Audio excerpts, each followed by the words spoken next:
How you doing, wrestling fans? And welcome to another edition of John Arezzi's Pro Wrestling Spotlight podcast. We are the only wrestling podcast that brings you back 30 years with vintage audio featuring some of the biggest names of that time. And this show is no exception. The Pro Wrestling Spotlight covered all the news stories and breaking developments that happened in real time. And now we get to relive this history and relive those moments right here on this podcast. Today, we will review the Pro Wrestling Spotlight's 252nd show of a total run of 263. During this time, Pro Wrestling Spotlight aired on 1240 AM WGBB in West Babylon, New York. And this show from 29 years ago will include Wade Keller of the Pro Wrestling Torch, and we'll have coverage of the Cauliflower Alley Reunion banquet with Donny Laible there in attendance. So we're looking forward to doing this one today. It should be a lot of fun. I want to plug our Patreon account, patreon.com/John Arezzi. Please go there and come on aboard. $5 a month gets you in the door, and the entire archives is there. And I say it each and every week. And as we wind down to the final 12 shows of this run of Pro Wrestling Spotlight, you can have it all right there on our Patreon account, patreon.com/John Arezzi, $5 a month. And of course, if you want more content, more exclusive content, more of the archives, the vintage audio, the vintage video, 8mm films, opportunities to appear on this show, there are certainly one of those levels you would probably find very attractive. Just go there, patreon.com/John Arezzi, and help us out with the production costs for this program. Let's bring on Marsh, our creative director, our producer out there in Arizona. Hey, listen, sorry about the Arizona Diamondbacks. I don't know if you're a big baseball fan or not, but they went really far. They did it. They had a really wonderful playoffs leading into the World Series, but alas, the Texas Rangers won the World Series for the first time in their history. Wow, I didn't realize that was the first one for the Rangers. I didn't pay that close attention. I was paying attention to it. Obviously, live in Arizona, and you always kind of root for a hometown anyways. I grew up a Padres fan, so I'm used to the disappointment. Yeah. But I don't know.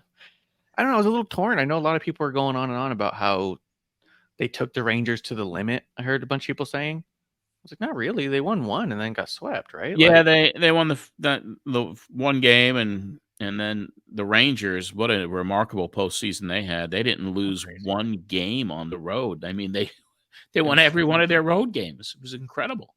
They were in the pocket, man. They were in the zone. They were going to do it. Nothing was going to stop them. No, and I really admire the Arizona Diamondbacks. Really cool team, great players on that team, and my favorite is a guy they actually got at the trade deadline from the New York Mets, Tommy Pham. Tommy Pham is just an incredible ball player, just gritty, speaks his mind, no nonsense guy, hard worker, and he's becoming a free agent. So I'm hoping the Mets get him back. I hope that they go after him again. They cut him and traded him along with so many others to once the Mets bit shit to bed this year. But Tommy was a guy that I really grew to admire this year. But anyway, congratulations to the Diamondbacks for being in the series and being the National League champions. It's a good feat. It was pretty cool. They've won the World Series before, though. I know that because we had Randy Johnson for a long time. Yeah, they last won in 2001, the year of 9/11, when they beat the New York Yankees in that World Series. And everybody was rooting for New York at the time, but Arizona won. That was the last time they won the series. Arizona just being jerks. But yeah, no, I mean, it was cool. I had a bunch of friends who went to some of the home games. I was surprised at how many of my friends went because I'd be going through like their Instagram stories and I'd be like, they're there. Oh shit, they're there. Oh my God, this guy's over there. Like a bunch of my friends showed up. So yeah, cool. I was fortunate enough to go to that stadium when they had the All-Star game there. So I took my nephew and we had a little All-Star game trip. So yeah, that was memorable. It was a pretty cool ballpark. It's a great ballpark. I love it. I've been a few times. It's a good one. My biggest memory is of that little All-Star game trip. Hmm. I ordered like an order of nachos with that hot cheese, that American cheese, whatever they pour all over it or something. The cheese substitute. Yeah, so something I spilt it on myself. The cheese. Yeah. And how do you get that smell off of you? You just can't. So for the entire game, I was stinky cheese, man. Just nacho Arezzi. Yeah, that's why my nephew never lets me let that down. He always brings it up. Did he bring a bib for you? No, I think I needed one though, for sure. But it was fun. It was hot in Arizona. That's all I remember. It was fucking hot. My goodness. It is. It's like walking into an oven. So yeah, that's very true. So what do we got wrestling wise here, man? What's happening? We're going back 29 years and we got a show, and there were some cool things that happened on that show with Cauliflower Alley. And yeah, Donny is back from Cauliflower Alley Club. You guys are really talking a lot about Ric Flair. His retirement match with Hogan was coming up, and you guys really kind of hammer in on that. I mean, you were talking about it last week too. So yeah, it seemed like, I mean, in a way, it's kind of funny to look at it 29 years later and be like, man, they're taking this potential retirement really hard. And you're like, but we know we get another 20 years of Rick. Who right? knew? But in that moment, you guys were really, really heavy on this one. So we got a bunch of that. We got Donnie recorded a couple of speeches from Cauliflower Alley Club, so we're going to play 2 of those. Cool. But yeah, and you did a lot of callers. Wade stayed on with you the whole show, Keller. Yeah. I always liked when those guys did that. Yeah, because it really adds a lot to it. Because they're, the newsletter writers, and they had a lot of inside info, and of course they were opinionated, and it was always fun to have someone there that when someone asked a question, they could weigh in on it. So that's what I always liked about having Wade, Steve Beverly, and especially Meltzer on. Yeah. Meltzer is one of my favorites that you have on, just because his phone always seemed like it was cutting in and out. No matter what, 100% of the time, it's, Dave, are you there? Yeah. And the little chirping sounds. Just, he's the one who makes me laugh the most, and not because of what he's talking about, but because he just keeps disappearing and coming back. And you're like, what are you doing, Dave? What are you doing? Yeah, you probably just put mute on the antiquated speakerphone from the early 90s. I wondered that too. I also just like that there's times where he would call in, and because he can't get your show live, he would just stay on the line muted the whole time. And then every now and again, you'd be like, hey, is Dave still there? He goes, yeah, I'm here. Yep. Listening. Yeah, like that episode with Paul E. was just classic. Yeah. Because that was fun. So anyway, I got another question before we start. I mean, this is really episode 98, right? Yeah. Yep. 98. So I think I did 100 and when I was with Brian last, I think we did 100 shows or 101 shows. So if we look at it, we're really coming up to the 100th show that we've done together, right? I think I jumped in on air. You did 16. Jump in. Okay, yeah, that's right, because we had Alex Robertson for a while, I think. Yeah. And then Jay Farrar. Yeah. And then you came in after that. In the 60s, I came in, yeah. Yeah, you came in the 60s. Yeah. Yeah. You don't look that old. I don't stress. No. So I don't know. Maybe we do something once we hit the 100th episode in a couple of weeks. I don't know. Maybe we can start thinking about that. If there's something special we can do, or maybe we just bring all of our listeners on. Just one big giant like New Year's party.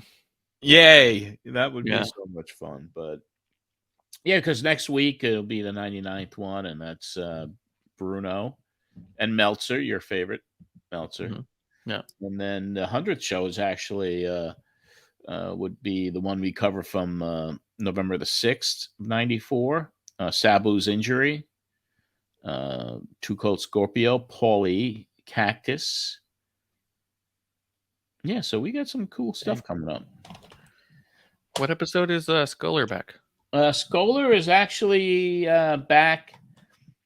I think we have 4 weeks.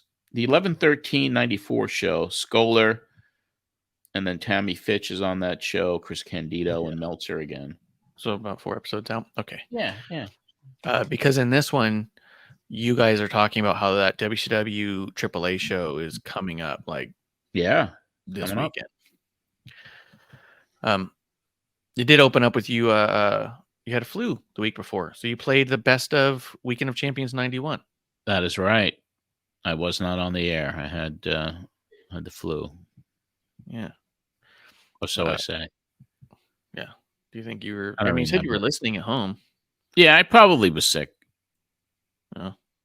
It was back in the days where, germs were rampant everywhere. And it's kind of funny that I've only been sick once in 4 years when I got COVID. Yeah. But I haven't been sick at all, man. Yeah, it's kind of. I'm not an anti-vaxxer either. I just got my other booster, the new booster. Yeah, we just got something in like an email form or something talking about getting that there's a new booster and a new flu shot that we were talking about. Yeah, I got the flu one, and then I got the COVID one, and now because of my age, no, we're digressing. But I think people want to hear about my physical well-being. Mm-hmm. I got to get a tetanus shot because I haven't had one in 20 years or something. And when you're over 60 or over 65, you got to get one of those. And I got to get a shingles shot. I was going to ask you about the shingles one. Yeah, you have to do that in 2 doses. Actually, you take one, and then 2 months later, you get the second one. And I heard that's not a piece of cake with that friggin' shingles shot. So I've been putting it off. My doctor was like, "You got to get it done." It beats getting it. I know that my fiance, when she was in the Navy, ended up with shingles somehow. She was so young that they're not. I think they said that they believe it was like stress brought it on or something. Yeah. But she ended up missing a ton of work. And she just still talks about it being the worst pain she's ever experienced in her life.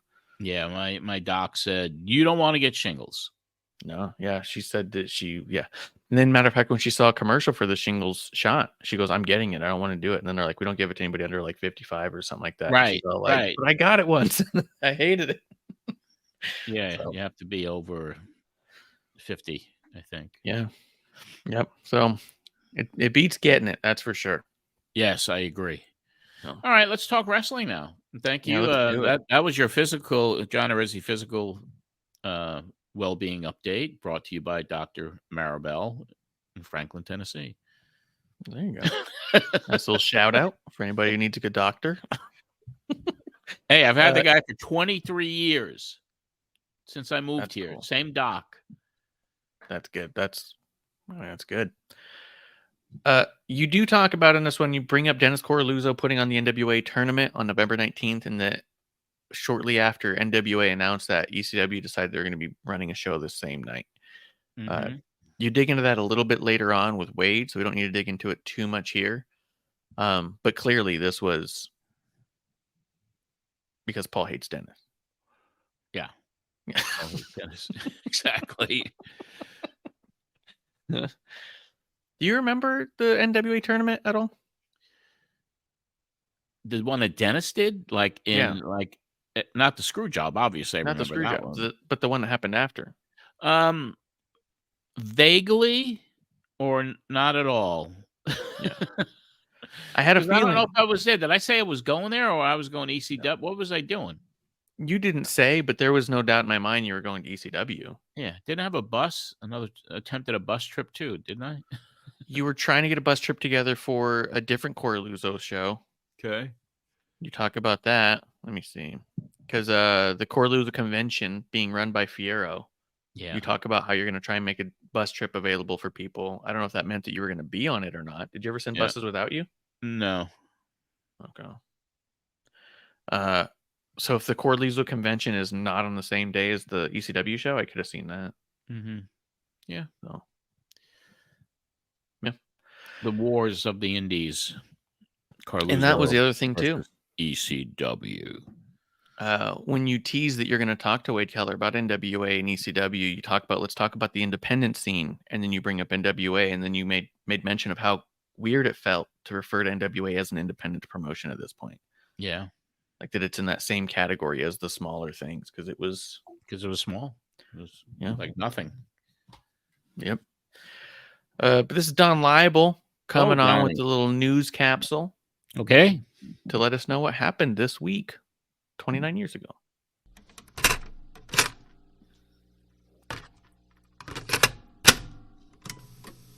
All right, let's see what's happening in the world of pro wrestling. Alrighty, John, and good afternoon, everybody. Well, the lights, cameras, and ring action of the World Wrestling Federation will be on the road this week for 3 nights of television tapings.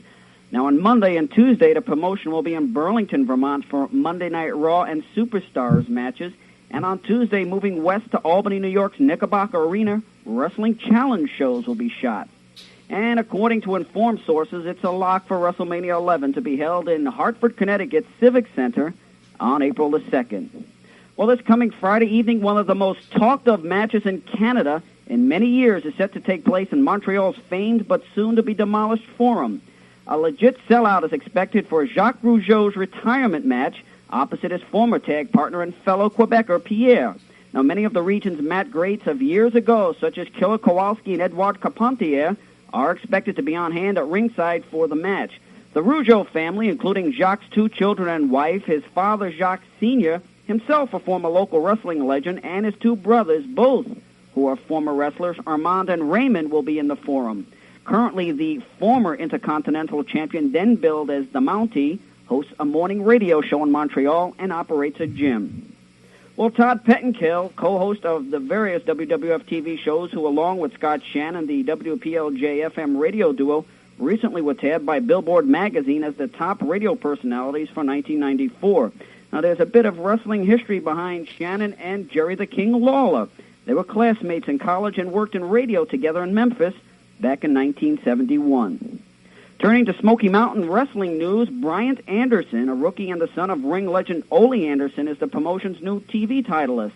In the match scheduled to air on October 29th along the SMW television network, Anderson uses the standing armbar submission hold on Scott Studd to take hold of the belt, and Ole was in his son's corner for the debut.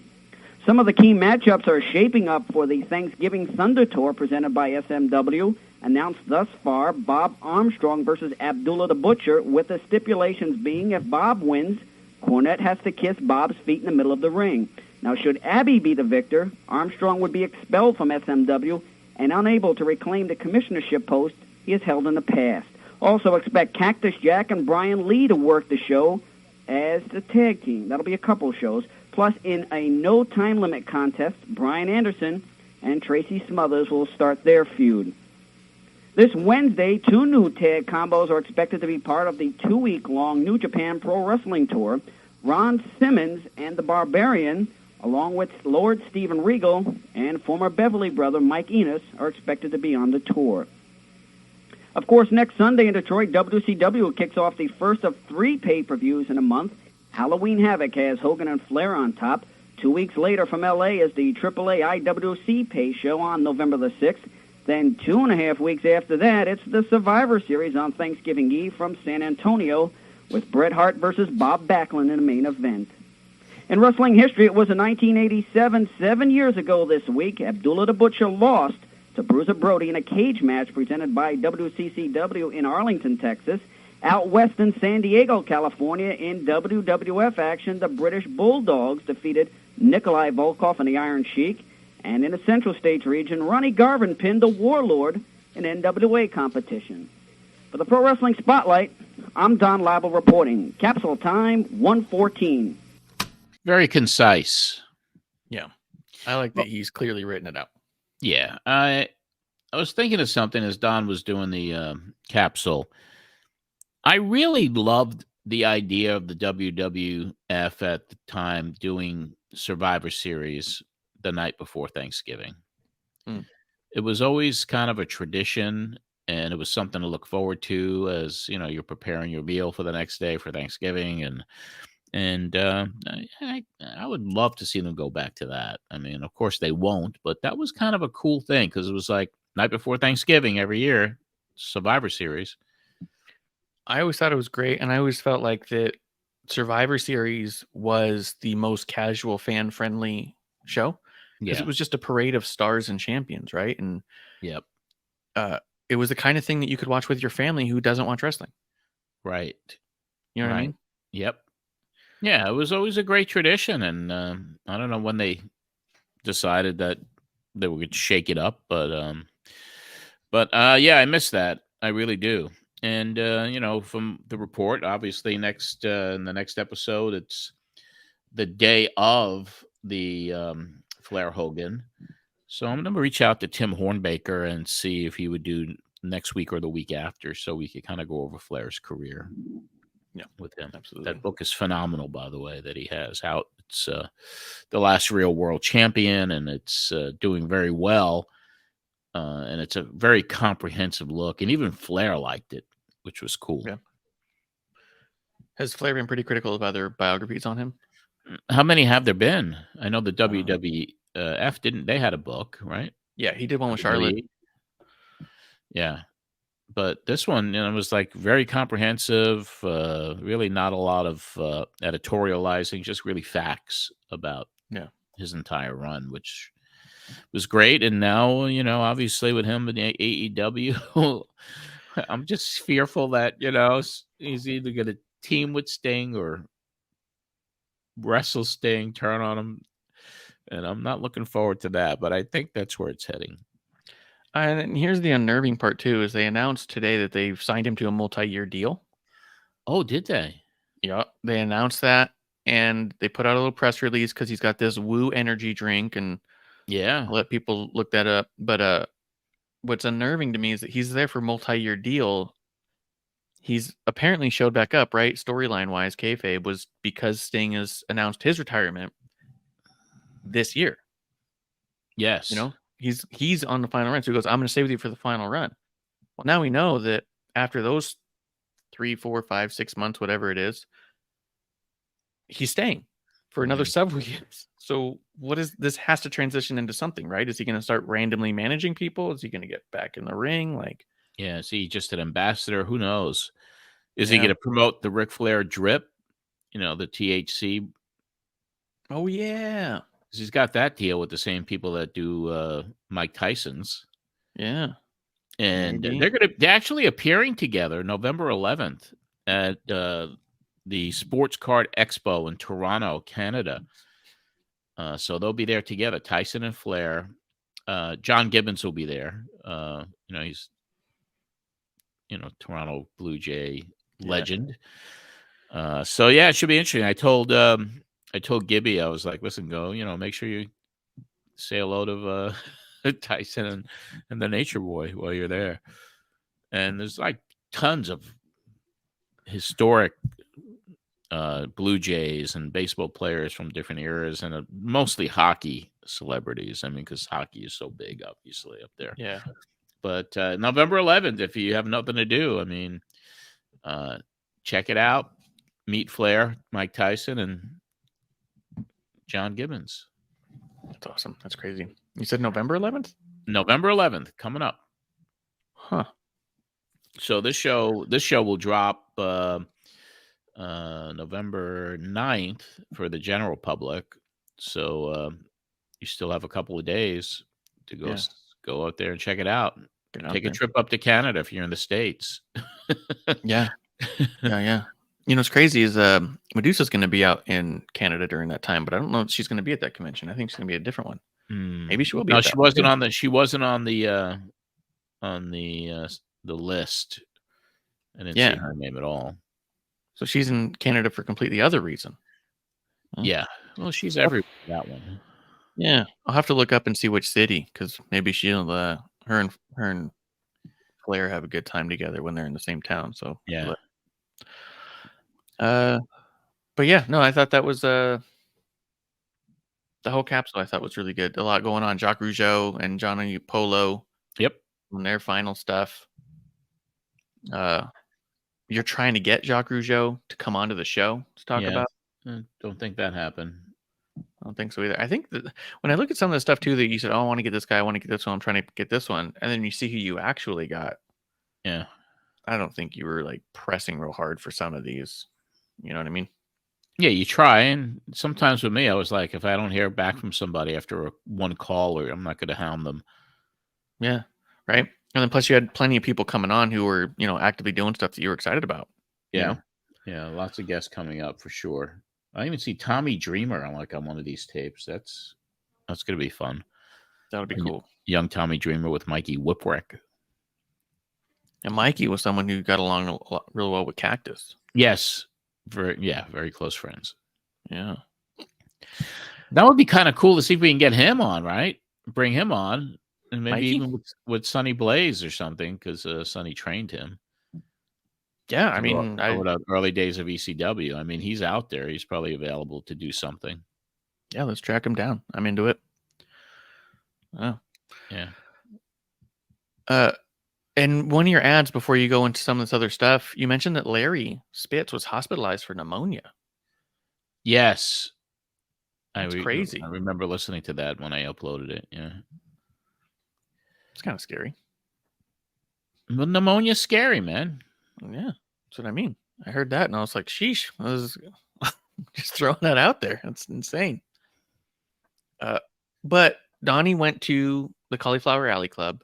Yes, he did. He came back with a tape of when Monsoon and Morales got their awards over there.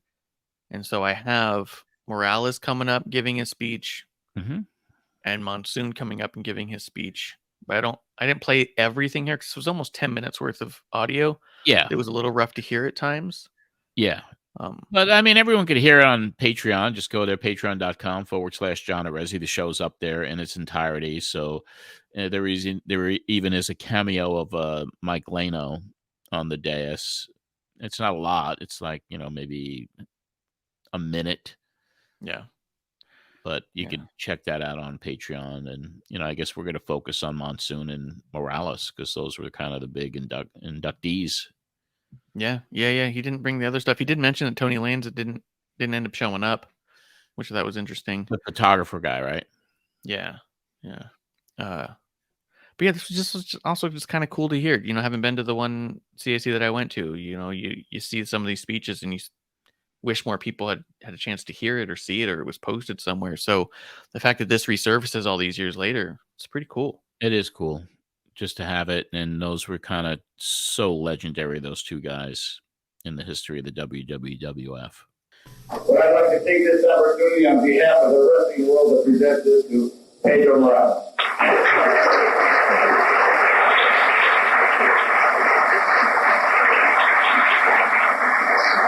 I don't know how many of you know Spanish. Not too many here, but I would like to thank the Gorilla Monsoon that helped me when I came here in 1972 when I was WWF champion.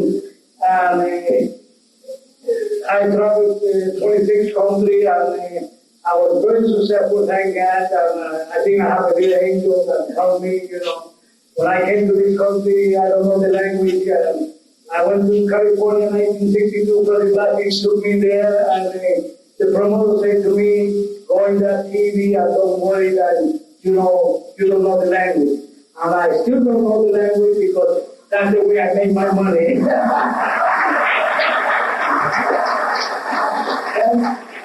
Thank you very much. Gorilla, thank you. I love you. I love your family. And thank everybody.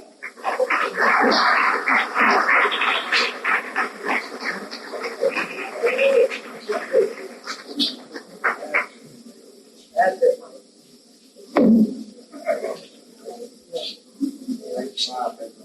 All right. Thank you.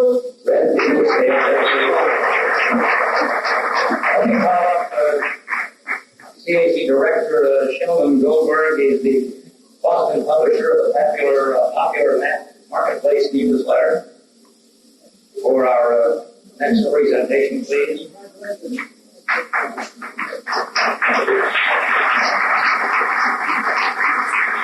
The next gentleman who we're going to honor was just mentioned moments ago.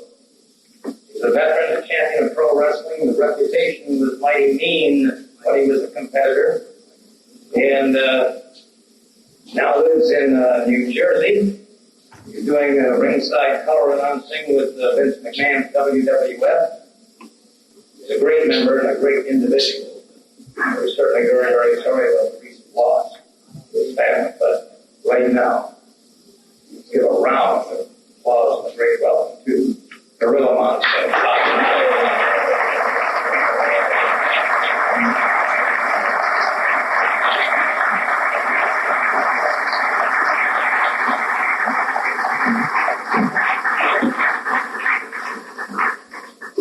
Just like to say that we all feel very privileged that we have the opportunity to thank you, Gino, for a great career that continues and we hope continues for many years. Thank you very much.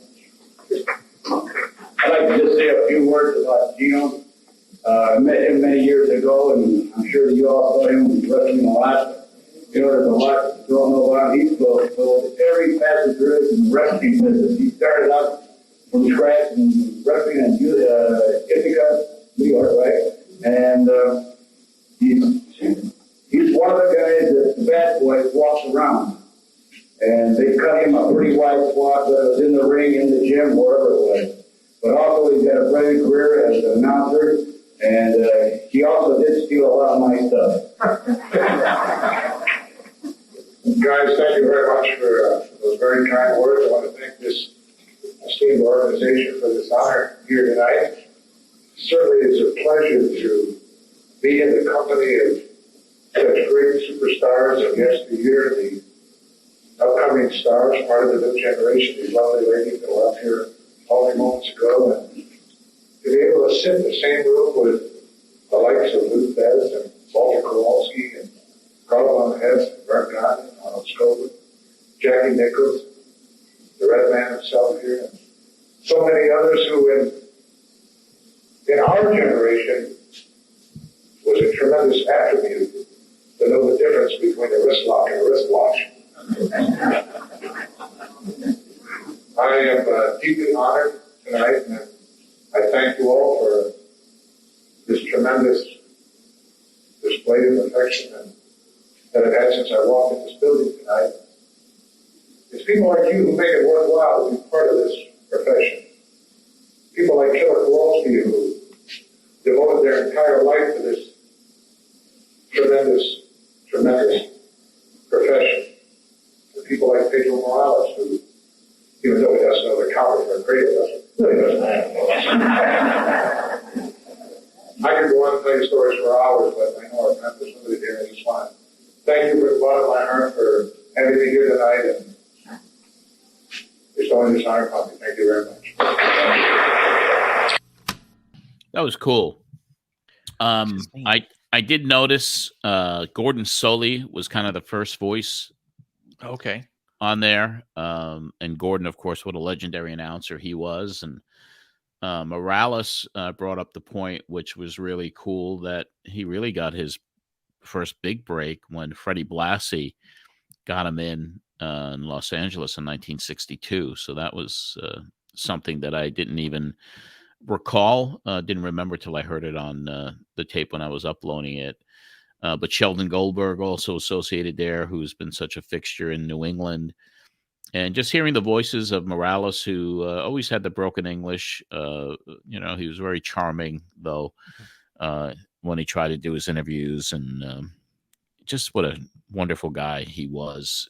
And Monsoon, just great to hear his voice as well, because of how historic he was in the business. So, Cauliflower Alley. One thing I noticed, though, because you remember, when you went to the CAC and the speeches for the inductees normally go on for like half hour each, some longer. So these were short and sweet.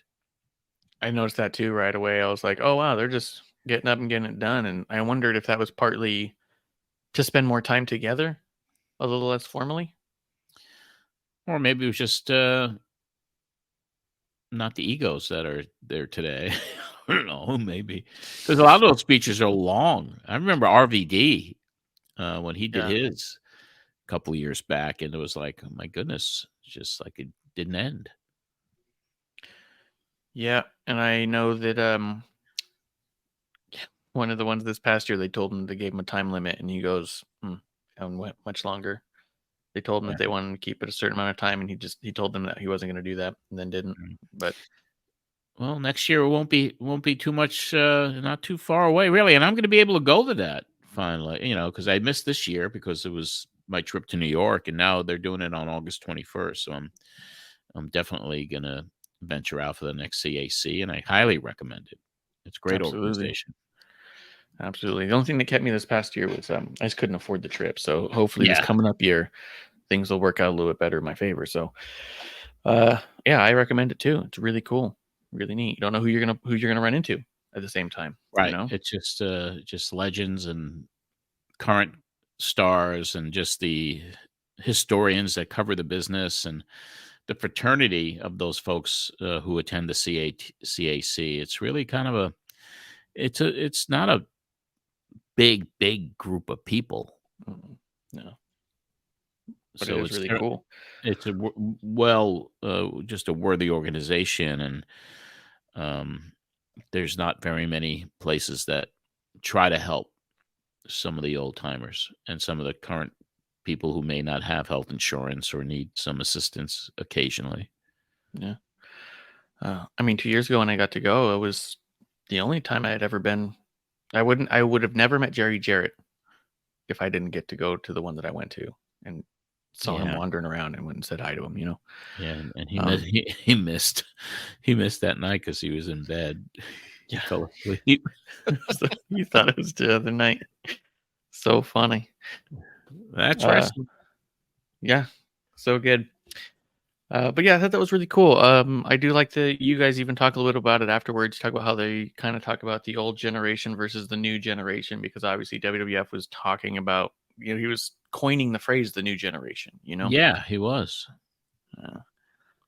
You talk about how you're going to have Bruno on because he's being honored by the Italian Americans, and he's also going to be meeting Clinton. So he's going to come on to talk about that. He was going to the White House. That's pretty cool. Doggone it. Yeah. But then after that, you bring Wade Keller on, and you guys start talking. Yes, that was always fun. Wade was never at a loss for words.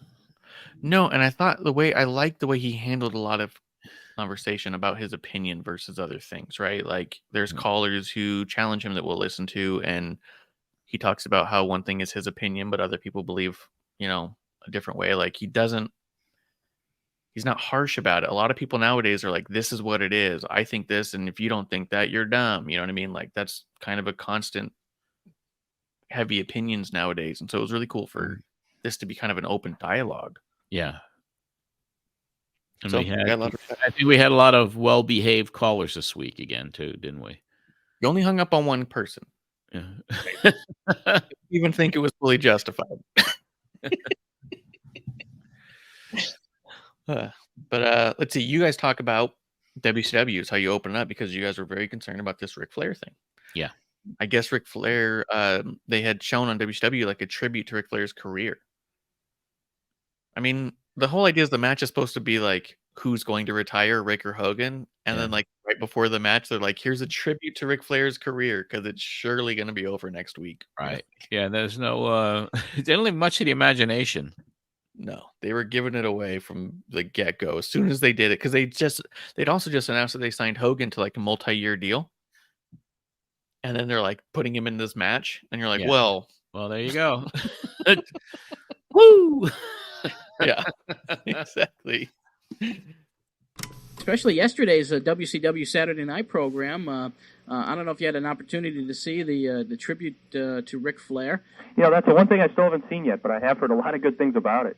Wade, you got to check it out. It was really. I will. It was a very very great piece. It really featured him throughout his career as well, and it was something that was pretty moving to the fan who has respected the career of Ric Flair. And of course, next Sunday is the big match with Hulk Hogan, and WCW seems to be banking everything on getting this buy rate close to a 2, if that is at all possible. And of course, Flair is destined to be the guy that's going to retire next week, and it's a pretty sad day for a lot of wrestling fans who have been following his career for a long time. Now, Wade, you've been publishing The Torch for a number of years now, and it's certainly become one of the leading publications in the business. As the editor and publisher of The Torch, your personal feelings on what's going down next Sunday at Halloween Havoc? It's tough. I mean, there's a lot of ways to look at it, and I think the most obvious way is Flair deserves a better send-off if this indeed is Flair's final match. If Flair comes back in a year and ends up having kind of one final run, as he swears he won't do if he retires next Sunday, then it's kind of bad because they're not delivering on what they're promising, which is that this is one of the two wrestlers' final matches. But then again, it's bad because having Flair just be on the defense for the entire feud against Hogan, and then go out this way, just doesn't seem to be the right way to pay respects to what Flair's contributed to this company. And I'm a little bit worried about what kind of a backlash there will be from the longtime WCW fans. Will longtime WCW fans resent Hulk Hogan and WCW in general for the way Ric Flair goes out if he goes out in a blaze of getting beat up with no offense and no respect? I think from the sounds of it, the piece yesterday helped a little bit bring some acknowledgement to what Flair's contributed to that company and what kind of person Flair has been for wrestling. But right now, it's tough to say. I mean, Flair's career was winding down no matter what, and I guess in some ways it's better that it winds down against somebody like Hogan in a main event match that'll probably do the best buy rate of the year versus Ric Flair against some mid-card stiff who he ends up beating in a retirement match that really means nothing and doesn't draw that big of a crowd. So, you can look at it a couple ways. Yeah. Well, the situation with Flair is that it seems to the response that the people I've talked to, a lot of them hardcore wrestling fans, are very, very unhappy with the way it's going down. You think WCW is really just looking for short-term success rather than a long-term situation? It seems with everything that's been going on in the organization, Hogan bringing in friends like Hacksaw and Honky Tonk Man. When you're watching WCW, at least recently over the last several months, it's almost identical to WWF product in a way. Yeah, well, WWF product mid-'80s. Yeah, exactly. That's the thing. It's looking a lot like the WWF of 87, 88, 89 right now. And I would like to think that the reason they're having this match, Flair versus Hogan with the retirement stipulations, is not all Hulk Hogan's doing, wanting to not have to share the spotlight with Flair. Even if it's misguided judgment, I would like to think management thinks this is best for the company over the short term and long term. Even if that's wrong, at least I hope that that's their genuine reasons for going into this match. And if instead it's a game of politics and this is Hulk Hogan's way of getting rid of the only guy who can take some of the attention away from him, I don't know that, obviously that's not good. I think your listeners and I think my readers are going to have a stronger negative response to this than the general fan will. I think some of the newer fans, maybe even some fans who are experiencing Hulkamania, quote-unquote, for the first time, don't have as much of an attachment to Flair. And frankly, what we've seen over the past year of Flair really wouldn't allow anyone to think he was anything all that special, except behind the mic, because in the ring, he's been pretty average. He's been wrestling a mid-'80s style, and whoever he's been in the ring with, he's been on the defense. So, I just hope it's being done for the right reasons, but I'm obviously very suspicious. Yeah. Insightful. Yeah, I thought that was an interesting concept of is Hogan doing it because he doesn't want to compete against Rick for TV ratings effectively on the same channel? You know what I mean? Does he want to snuff out the concept of the NWA out of there and bring it in to make it look more like the WWF? Like, is the actual concept that, well, it worked for the WWF, we might as well do it here to get this. If we do the same thing they're doing, then we should get the same numbers they're getting, right?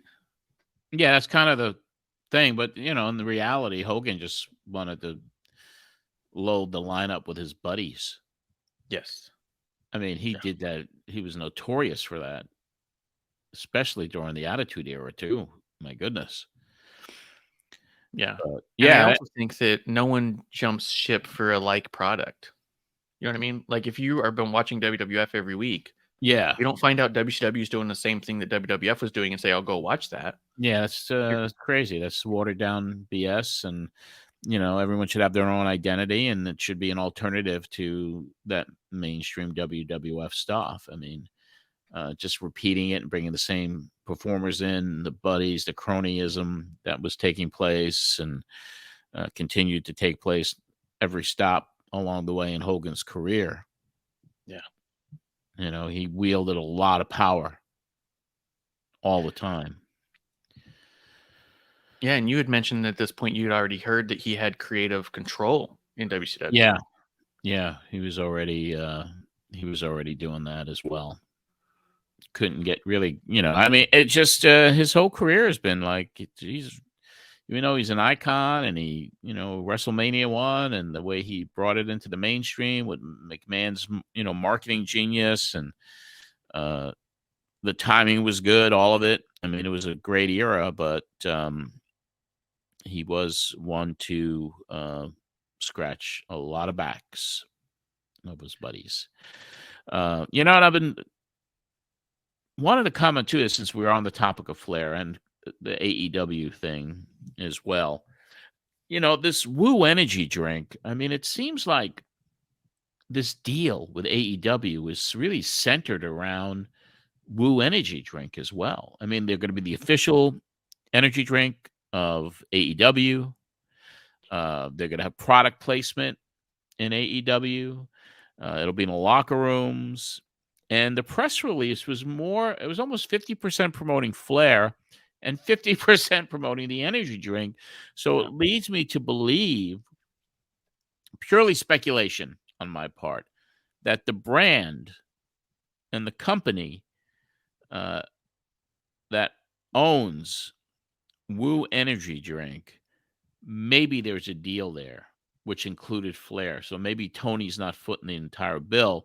Maybe the partners and the owners of Woo energy drink may have done a deal with them, and that included Flair's service. Who knows? But I think if you see Woo energy drink, which it seems like from reading the press release, and the quotes here are from not just Rick and Tony Khan, but the people from Woo energy drink are in the press release. All over it. They put the link in there and everything. I noticed that too. It also said, it didn't say just the official, it also said exclusive. It's the exclusive energy drink of AEW, which I thought was really bizarre because it sounds paid to me. That sounds like a paid situation. I mean, because that's what happens. Obviously they've been looking to strategically align with companies. They did a little deal with DraftKings. They've done a few of them. But this one smells different. Yeah, something about it is a little weird. I mean, because it's got really good stuff in it. But I'm like, what a better way than to promote this energy drink than to have the person that it's named after as part of a TV show every week. Well, right. Obviously, he's going to be carrying around. He's going to be saying Woo. People are going to have it out. They're going to bring it out. They said it's going to be on the table. It says it's powered by Legends. I don't know what this is. Is that the corporate? Is that the corporate company? Maybe, but it's like really specific. Like if you go and look at their shop and everything, all you get is the Ric Flair one. Yeah. There's the flavors. Products are all just the flavors. So it makes me wonder, is there even really a company outside of this? Like, is this Ric Flair's company? Yeah. I mean, the CEO, the chairman, president, Chad Bronstein, we've all been a part of a Woo moment. Time stops, crowd erupts, and people unite to celebrate the extraordinary. It's electric. You hear it. You feel it. Never forget it, said Chad. This is so much more than a partnership. Together, Ric Flair and AEW and everyone at Woo Energy will create more unforgettable moments for generations of wrestling fans. And in the bottom of the press release is a standard about AEW. There's a little there's a mention about AEW, and this is typical of press releases, and about Woo Energy. So it is a partnership. It's a total partnership. I'd like to know the details of the deal. Yeah, and when I look at it, there is a Legends energy drink. Yeah. Interesting. And then they've, yeah, I mean, and they're creating this one that looks like it's identical, just with Ric Flair on it, probably to do these kinds of partnerships. Yep. It's really interesting. It's really weird. I mean, it's cool. I like lion's mane, so that's in there. Yeah, I do wonder what that's going to look like, especially saying it's the exclusive for AEW. Does that mean like no one backstage is meant to be drinking any other energy drink that they like? Well, I guess they're not going to promote or accept any advertising or sponsorships from other competing brands. Yeah. Yeah. You know, product exclusivity is pretty rare when it comes to a live TV show every week. Yeah. And it's probably also, yeah, I guess you're right. There shouldn't be any advertising for Red Bull during their segments and all that. So there won't be. But you also know that drink's not going to be exclusive to them. They're going to go wherever they can. So it's just kind of neat. Oh, yeah. Well, they just have a great partnership, and you know, maybe they approached WWE, and that was not a deal that they could put together. And maybe Flair decided, let's go to see if Tony would do it. Who knows? Yeah, I'm just speculating. Yeah. I'm just when I read that, I'm just speculating. It's not off topic in a way because we're covering what Flair did 29 years ago. So it's still Nature Boy. But 29 years ago, everyone thought he was going to retire, and now here we are. Yeah, talking about his new partnership with AEW and Woo Energy. He's still doing it. Still doing it. I wonder too if he's going to be removed from the intro to WWE products. Oh, I'm sure that's going to happen. That's got to come out, right? That's got to come out by SmackDown. That Woo's going to come out. It may even be on the next episode. It won't be there anymore. Yeah, I think it should. You got to get rid of it, especially if you're going to have Woo Energy on their other programs. Like, yeah, it's not like it's just Ric Flair. It's literally the name of their product now. Yes, that's true. It's neat. I wonder if they trademark Woo. I mean, if anyone says it, you get sued. That'd be funny. That'd be good. They try and figure it out. After you guys talked about Ric Flair a little bit, you go into a little bit more with Flair, but you guys are talking more about Hogan and his impact since signing with the WCW. Mm-hmm. And I thought this was really cool because I liked the way that Wade's reading the tea leaves on it. Yes, let's hear it.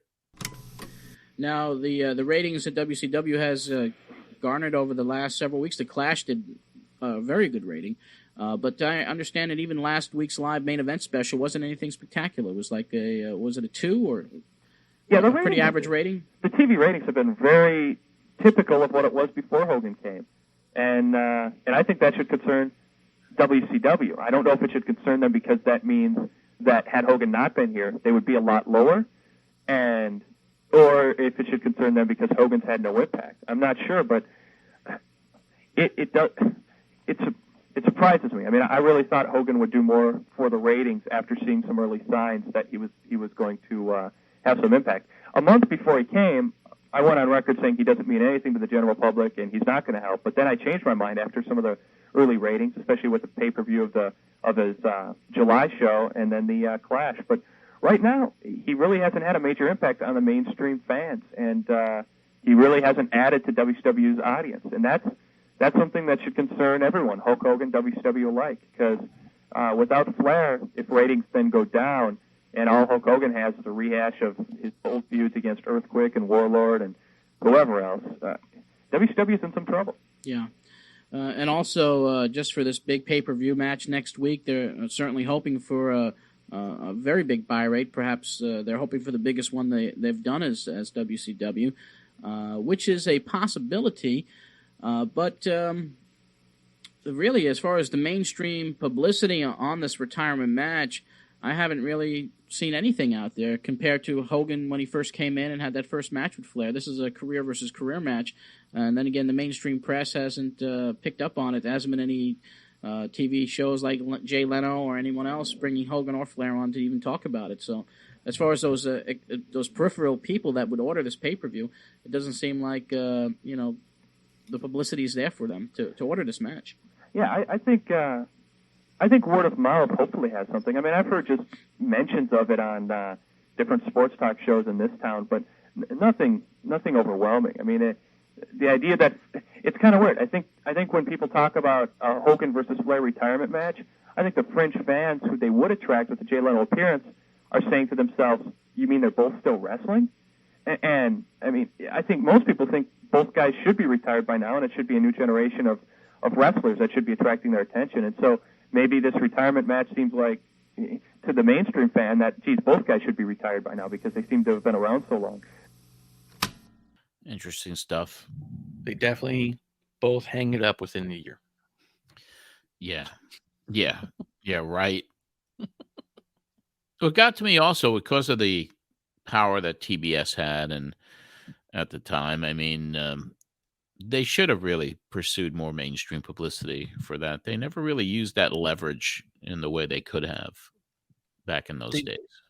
They do a couple years later, which I thought was interesting. Oh, yeah, they do. Once Turner decided that's it, here's the checkbook, Eric. Do whatever you need to do. And the full weight of the power of what was TBS and TNT and Turner Broadcasting was fully behind trying to take down McMahon. Yeah. I think it was the billionaire Ted thing that really got to him. I don't think he liked it. No. He certainly did not. I love it. I'll watch those sometimes too and just laugh because I just love. Yeah. I mean, I understand that Vince really came from a place where he truly believed he was an underdog. Yeah. But it's so funny to just see him think that. You know what I mean? Yeah. And it was kind of that was Russo was involved at that time with that, because I think one of the vignettes he's sitting in the conference room when they're talking about Scheme Gene and Nacho Man or whatever they were calling him, and the huckster. The huckster, yeah. So stupid. That might have been a Russo concept. But you know what, though? I mean, I think that worked for at least some of us younger fans. Yeah. At the time, I was all like, yeah, I guess that's where people go after they're done retiring. You know? That's the old age home. Yeah. I remember feeling that way. So it worked on me. I got worked.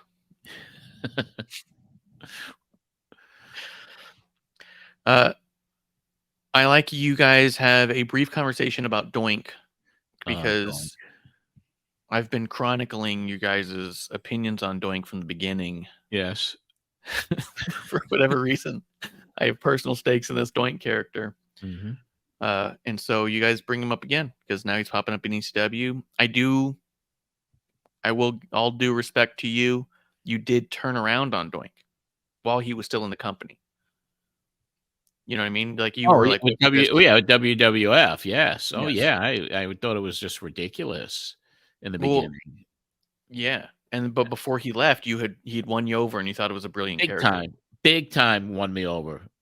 Yeah, incredible character, the evil clown Doink, incredible. And then even the ECW stuff he did was like off the chart, amazingly good. Between his performances and Paulie's mastermind, mad scientist way of developing that character in ECW, one of the best, really disturbing characters in the history of pro wrestling. The evil clown, when it was done right with Matt Osborne. This is the original Doink. You're listening to the Pro Wrestling Spotlight with John Arezzi on 1240 WGBB. For the latest wrestling news and views, there's only one place to get it all, and you're listening to it. Okay, back with the program. That was character now being called Born Again, formerly the original Doink the Clown. And have you seen some of those ECW tapes with the transformation of Doink? Yes, I have. Pretty well done, I think. Yeah, I agree. I think Matt Bourne really has a charisma showing in this angle that really he's never shown at any other time during his career as Maniac Matt Bourne, be it in in many of the territories he wrestled in. I always thought I think today the Doink character doesn't get the respect it deserves. Not the current one, but the one that was played by Matt Bourne originally. I don't think the original Doink character was as one-dimensional or as slapstick as the one is now, and I thought that it actually, the character had some depth and was actually worth keeping around. I think as soon as Matt Bourne left the Federation and they had other people play that role, that it did turn into slapstick. But I'm really impressed with Matt Bourne the past couple of years and how he's playing some of these roles. It seems to be part of his real personality coming out a little bit. Yeah, maybe it is.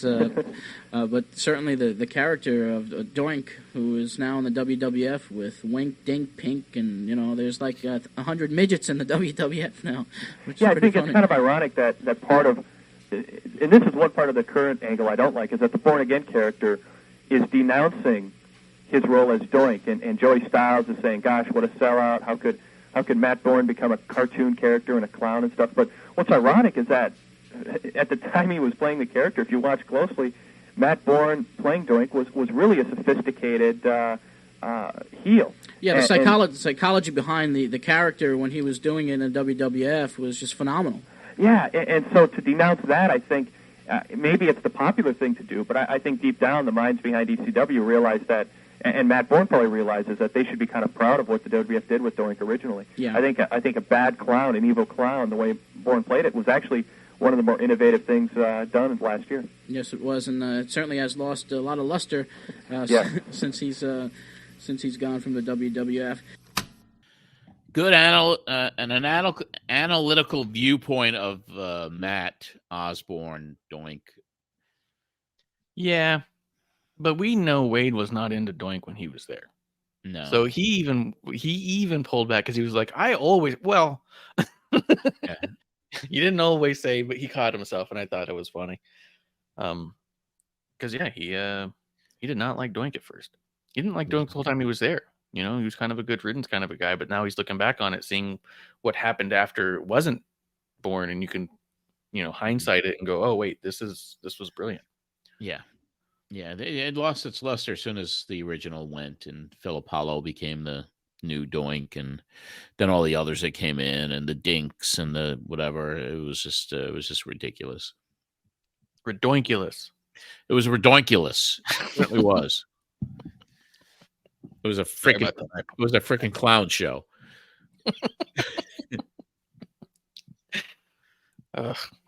But yeah, I mean, I've been chronicling your guys' love and hate relationship with Doink, and this fit right in. I was super happy about it. Glad. Yeah. I was like, it continues. I also just love that you became like overjoyed with Doink by the end of his run there. I was. Yeah. And so by the time he showed up in ECW, you were all like, yes. I marked out over him. So good. And I was so happy. I was so happy to be able to work with him and bring him to Caracas, Venezuela, which was great. When was that? July 1995. I promoted a show in Caracas, Venezuela, and Matt was part of that crew. Yeah. How was it like working with him? He was great with me. I saw Dark Side of the Ring and all the nightmare stories about him and all of that, but he was the ultimate consummate professional on that little run, and he was great. And he was one of the guys in the hotel room with me on the phone trying to, get Beefcake and Neidhart to get on a freaking plane and come do the show they were contracted to do. Yeah. They no show. They and we called them up. Where are they? Well, we're advertising them, and they were just laughing. They weren't coming. Everyone had at least one mean streak in them. Everyone had that. Yeah, that was yeah. And it's funny because even Beefcake to this day, I saw him at a autograph show. Yeah. And I was talking to some guys getting a card. I mean, it was some other, Mick Foley was there, a few others. And he goes, what am I, chopped liver? Because I didn't give him my business card, You're like, you never did business with me. And I was polite. I didn't bring up 1995 and that agony he put me through, and the fact that we had to pay a big fine because we had no shows, and the fact that he showed up with another promoter there. Like, I lost more money than made money with you. So yeah, that memory runs deep. That was really bad. I was pissed. Yeah. But Matt was great, and he was really good. I have some footage of that I shot, and that was a spectacular show, man. That main event with Conan teaming with Rey Mysterio against Psychosis and Sabu was just off the chart. It was amazing. What was the character that Matt Bourne wrestled as out there? Doink. He went as Doink because it was international? Whatever, I didn't stop it, and he certainly had the same gimmick and outfit, and he was the evil clown, man. So good. That's awesome. Do you have a picture of you with him as Doink? I don't. I have a picture of him there and some video, but I never had a picture taken with him, unfortunately. That's a bummer. Yeah. I love it. I didn't realize you worked with him that way. Because I was going to ask if you'd interacted with him much at backstage ECW, but clearly, you interacted with him a lot. Yeah, what a nightmare. I mean, just to give you a little insight, I know we're digressing again, but that was I had some guys on the show that big tag team, Sumo Death, I think they were called. We called them, and they were under these hoods, and one of the big dudes breaks his shoulder, his collarbone during his match. It was again Nikolai Volkov, and who was Nikolai's tag team partner, Hercules, I think.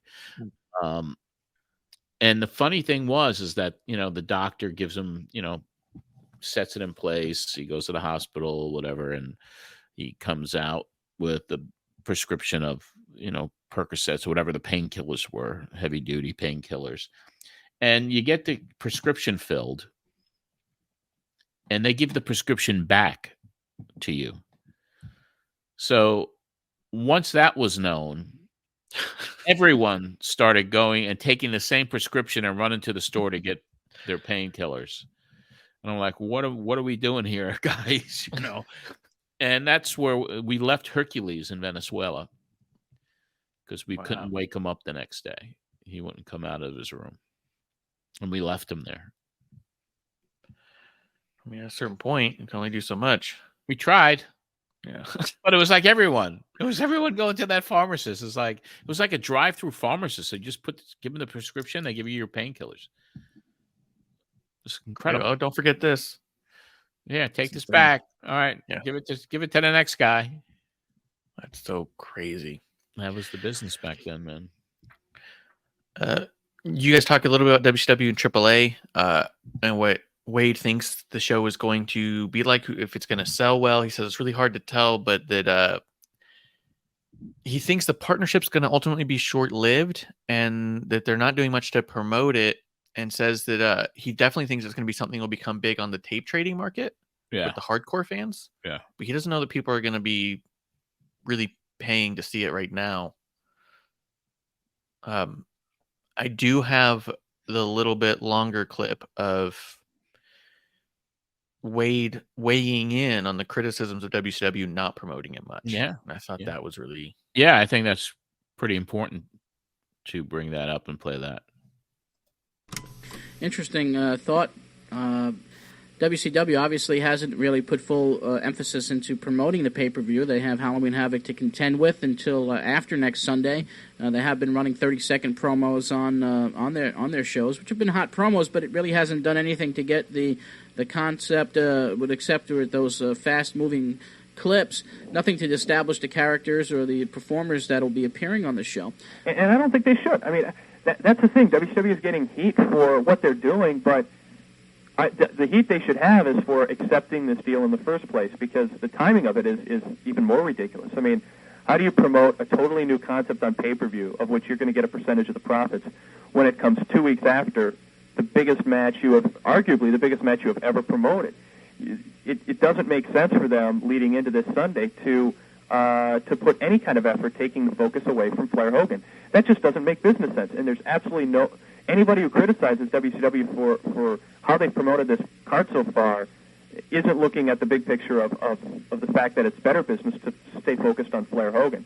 Now, the 2 weeks leading after Flair Hogan leading into it, that's just not enough time to get the style over. So, I just don't think this whole situation is going to work out at all. And I think I think the actual show will surprise a lot of people if they order it. And I think the quality of the wrestling will probably be a real positive show. Although the main event, maybe Conan will finally turn it on, but so far he's been an underachieving Ultimate Warrior type wrestler in the ring, thanks partially to the position he's in and his opponents, but also thanks partially to the style he chooses to wrestle. So the main event won't be good, but the undercard should surprise a lot of people. But I just don't think that many people are going to be ordering it.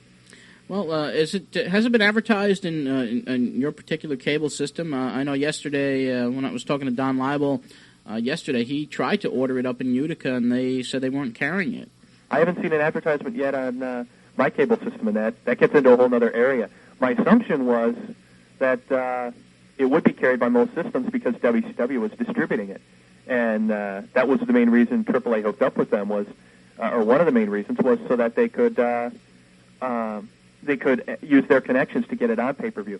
That's one thing I want to check out this weekend to see exactly how many clearances it's going to have, because if they don't get clearances, Ron Scholar's IWC, which is the American promoting body for AAA, is going to be pretty upset with the way this whole thing turns out. Yeah, and I have been privy, obviously, to the goings on. As I was there from the start with the organization, and I know how hard Ron works as far as trying to get this all together, and it's very frustrating for him to have to deal with the Mexicans with their way of doing business, and now with just banking on WCW to make sure that the distribution is there as far as the cable systems. And he has persevered and worked hard to get this off the ground, and unfortunately sometimes it seems like it's a losing battle from the start. And even though his intentions are more than good to bring the fans here in America this new great product from Mexico, there's a lot of stumbling blocks in it.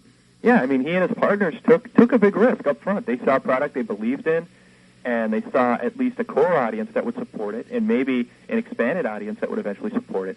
And I mean, you can question some of the micro booking that Ron Scholar has done on his shows, but it's been partially because he's wanted to establish an identity for IWC that's separate from AAA. Right. And a lot of people would question what he's done to create that identity, at least in some cases. But overall, he's to be commended for seeing a product that most people saw as having a lot of positive attributes and taking a financial risk to bring it into this country. But yeah, it has to be frustrating because it's not necessarily a knock on Antonio Pena and the Mexican promoters, but they just operate differently. I mean, they don't need to, given the culture in Mexico, they don't need to plan things long ahead of time, because for whatever reason, that culture down there doesn't plan events such as wrestling apparently that far ahead. It's a walk-up crowd, and you tell them 3 days beforehand, and they'll be there. Whereas in this country, 1 month isn't enough time to promote, and that's. I think it's Antonio Pena's fault for agreeing to work with Scholar if he wasn't willing to change some of his ways and work a little bit harder to adapt to Scholar's needs. I think in that way, Pena does deserve some criticism, and the genius label that he's been given as thinking into the future and really changing AAA, I think has some limitations because he certainly hasn't had the foresight to help Ron Scholar in the ways that are necessary. A lot of valid points there, but also some things I disagree with at this point, all these years later. I mean, I just think WCW just dropped the ball. They didn't know what to do. They didn't promote it. There was sabotage in the back. The guys didn't want it. There's a lot of stuff going on there.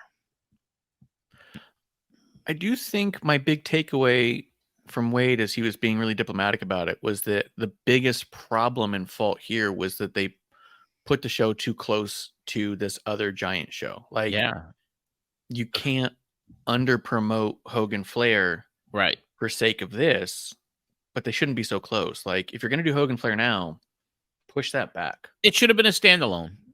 Exactly. They should have, developed it over 4-6 weeks of a build-up. And even though it wasn't their mainstay, it wasn't WCW. It was a new, exciting form of wrestling that wasn't really seen in the States, and there was success there. And the other thing was maybe they should have also had a Spanish announce team and have two different feeds and promoted it to the Hispanic audience as well as the American audience. And they should have done some sort of an invasion style angle. Yeah. Have them appearing on both shows for, like you said, 1 or 2 months that culminates in one pay-per-view, and then that's it. Yes. You know? Or yeah, it was what could well. have been, what could have been, what could have been. What Yeah. could have been. And I felt bad for Ron. I mean, because all the work that was put in and his partners and trying to get it over and you know, going into it with a hope that it could be a long-term situation. But as we all know, it was one and done. Yeah. I thought it was really interesting that Donny couldn't order it in Utica. Yeah. Because, like Wade said, I had assumed by the first time I heard this, oh, well, this is to get AAA on the WCW feeds and markets. Mm-hmm. But it sounds like that wasn't actually the case. No. It was, you know, put together in a short period of time, deal done, not enough time to promote it. The Halloween Havoc pay-per-view. It was a lot of missteps and a lot of wrong decisions. Yeah. Which was something that could have been great. And it was a great show. If anyone's ever seen it, it was a great show.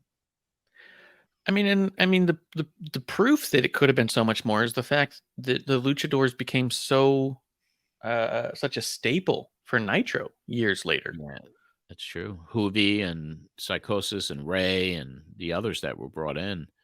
It was. Yeah. And they went over. People dug what they were doing because they had really not seen it before. Yeah, and in a lot of cases, people who decided they were WCW guys versus WWF guys at that time, a lot of those conversations you'd have with someone was based on, well, because the luchas. Yeah. Fascinating.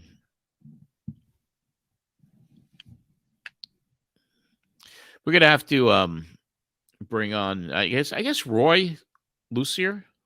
Yeah, because he was there, and I guess he was disappointed. He felt that it wasn't done right, and I think he wanted to have a conversation with Scholar about it, right? Yeah, I think it would be really cool because, yeah, Roy was there. I mean, and who knows more about AAA wrestling than Roy in the world? Nobody. Yeah. You know what I mean? Like, and Pena's not answering any questions anymore. Yeah, right. And even then, I mean, at some point, I'm sure Pena stopped paying attention when Roy didn't. Like, he'd be amazing to talk to you about this, you know? Yeah. Let's see. After the ads, you guys are going to talk about independents, including NWA. Survivor Series coming up. Wade says that he believes that not only does he believe, but also WWF believes that they're getting more out of Backlund than they originally thought they could. Mm-hmm. Do you remember thinking highly of this Backlund run? Yes. When he turned heel. Turned heel and was facing Brett? Yeah, I just kind of... Backlund is an interesting cat, man. And I was happy to see him back. And there was more traction than anyone initially had thought. But I thought it was it was good to have him back in the heel fashion that he came back as. And for whatever reason, Backlund got over. You know, he did. And he always did. He had a long run when he was champion. One of the longest of all times. Yeah, and drew good money. It wasn't like, the garden was half filled when Bob was there defending his title. And he was kind of the all-American babyface guy. It was, in my opinion, too long of a run. But when you look back at it now, I mean, he was over. He was over big time. Well, and during that era, you couldn't afford to have someone be champion that long if it wasn't making money. If it wasn't, exactly. Right? Exactly. And I remember as a kid, this was my introduction to Backlund. And I remember there's something about him that came across incredibly credible. Yeah. I just remember thinking this was a serious badass. Realistic. But he was also like this Poindexter. I didn't like this nerd. He We was call him that Howdy pencil neck Doody. geek. Yeah, Really? used to call him Howdy Doody. And I'm sure there's people who listen to this show probably know who Howdy Doody was. Probably this audience specifically would know. That's what I'm saying. You know, we're not dealing with a lot of people under 40 here. Yeah. But yeah, I remember thinking his whole run with Bret Hart was really impressive at the time. And I remember, I thought he was like a nerd, but he was legit. Yeah. And so I thought that was cool, him weighing in. This clip here is you are talking about the WWF, and you're kind of saying that you believe that that their talent base is the weakest you think it's been in a long time. And I think what you really meant was that no one seems like an established star right now. Mm-hmm. Not that the talent wasn't there, but that the prestige wasn't, you know? Yeah, there wasn't anyone like being elevated to the point where it's a wonderful standout. Other than Bret Hart, a couple others. But yeah, it was at this point where it was like, they got to do something to change this because it's horrible for the There most was just part. no stars. No. And there were stupid gimmicks. Mm-hmm. You know? Yeah. I mean, the stupider the gimmick, the more they utilize it. It was just like you had every freaking type of stupid character under the sun. Yeah. Did you get the Goon action figure that came out like a year I or didn't two get ago? any of that shit. Thought you'd be a big fan of the Goon. No, Repo Man was my favorite, man. I like the Repo Man. Not Dr. Isaac Yankem. Not. Yeah. Lawler's dentist. So good. So smart. Yeah, that was horrific. This is you guys talking about the rosters, and I actually thought that the names that you guys both are bringing up as potential future stars and potential lacking people was incredible. Like, you're talking about Hall of Fame. We were right on the money. In some cases, right on the money. In other cases, you're like, you missed the boat on that one. But like, yeah, this was great. All right, cool. I tell you, the WWF continues. As far as their talent base, it's not as deep as it was. This is probably the weakest talent base that they've had in quite a while. What is your opinion on the WWF product these days, Wade? Well, what's strange is I might today, in terms of thinking over business over the next couple of years, I might trade for the WWF. I might trade away WCW's roster right now. I mean, I think right now, obviously, Hulk Hogan has tremendous value, but the way that the others in that company are being used, I mean, it's not that deep of a roster when it comes to who WCW is using on their roster. I mean, the Steve Austins and Brian Pillmans and the whole crew seems to be being underutilized. So that leaves, Hulk Hogan as your main guy, and really, I'd trade that in a second for Shawn Michaels and Diesel and Bret Hart and 1-2-3 Kid and Undertaker and some of the guys they have. I think it definitely is a transition period for them. I think with WCW having Hulk Hogan and Ric Flair, it, relatively speaking, makes the WWF look like it doesn't have that many name wrestlers. But if Hulk Hogan and Ric Flair are gone, I think WWF has a dominant roster. Partially because I think Diesel is going to be a very big baby face within a year or two, and it definitely looks like the World Wrestling Federation is grooming him to be one of the top babyface wrestlers. And I think Shawn Michaels right now should actually be getting more attention than he is. I think as a heel, you could build around him right now and probably be doing much better at the house shows than they are right now with Bret Hart. Yeah, to Vince. So I don't think it's as weak as it seems, but I definitely think they need to keep building. Well, certainly to Vince McMahon's credit, the character development, a guy like Diesel who was just wasting away in WCW, he has certainly developed that character into one of the top stars in the business today, as he did with Mark Calloway, Mean Mark, who now is The Undertaker, and you could go on and on and on as far as the way he can utilize someone's natural ability and charisma. He and the WWF booking committee there, led up by Pat Patterson, have been doing a great job in developing some of these guys who have left WCW and have turned them into major superstars. That's the thing. I mean, you look at that roster, and and you look at who's gonna be a drawing card in 4 years, and Shawn Michaels will be, Bret Hart probably will be, Razor Ramon will be, Diesel will be, Shawn Michaels will be. There's a lot of names who, in 4 years, will still be in their peak years, at the top of their game, and someone like 1, 2, 3 Kid will just be starting to come into his own. I mean, at 22 years old, he's going to be, let's put it this way, in 5 years, he's still going to be 5 years younger than Shawn Michaels is today. And that really says something about what 1, 2, 3 Kid has in store for him. I mean, the role he played as a heel in the GWF shows that when he's in a position to have some personality, as opposed to just being, the underdog kid, he's going to be a real strong, probably drawing card wrestler. Whereas in WCW, you look at it right now, and I mean, their young core of people, besides Steve Austin, who kind of is up and down, although part of that is just living in the shadow of Flair and Hogan. You've got Brian Pillman and Alex Wright and Terra Rising, or whatever he's going by this week, Jean-Claude Levesque. I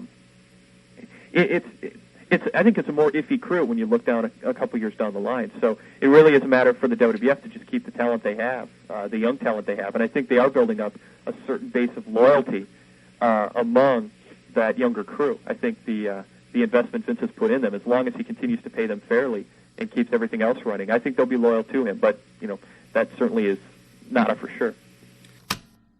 Terrorizing being one of the more iffy ones to bank on. Iffy. Yeah. He a didn't little go iffy, far. that guy. He didn't go far at all, that guy. I like that you guys are talking about Steve Austin, maybe getting overshadowed there because of Flair and Hogan. Yeah. Yeah. Well, and even then he said that he thinks Diesel's going to be one of the biggest baby faces in just a couple of years. Yeah. True, but different. He was a heel in a couple of years and was the biggest star, one of the biggest stars in the business. Right. But beloved. Yeah, it was an interesting time. I mean, it really was. There was who would have thought, in just a couple of years, that the business would just go and freaking explode. Yeah. Insane. I always wonder about the factors that we don't really know. You know what I mean? Because was Steve Austin stunning Vince McMahon really something that shook the world? Or were people starting to tune in anyways because of something? You know what I mean? Well, I think his his win when he mentioned 316 for the first time, and they kind of let him loose and let him go and developed into what he became. But I really think, and I'll never forget it, that night at Madison Square Garden when he stunned Vince. For the first time, Vince takes a bump in the middle of a ring. It was groundbreaking. It